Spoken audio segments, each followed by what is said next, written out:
Velma! What? No! No! What happened?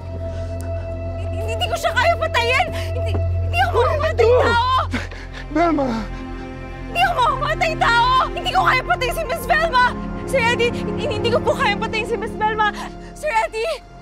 Sir Eddie, maniwala kayo sa akin! Hindi ako mamamatay tao! You did this! Ikaw lang naman yung may motibo eh. Ikaw lang naman yung may matinding galit sa kanya. Kulang na lamang pataya kayo. Ano this? What did you do? What did you do?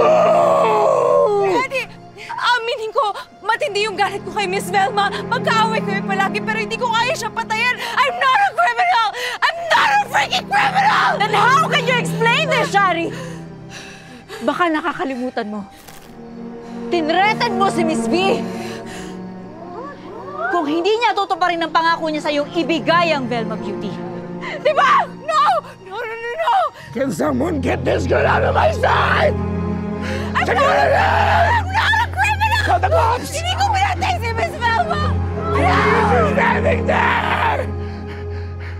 Will you take a picture? Hindi lang ito kwento tungkol sa ganda or kung bakit at paano ko pinatay.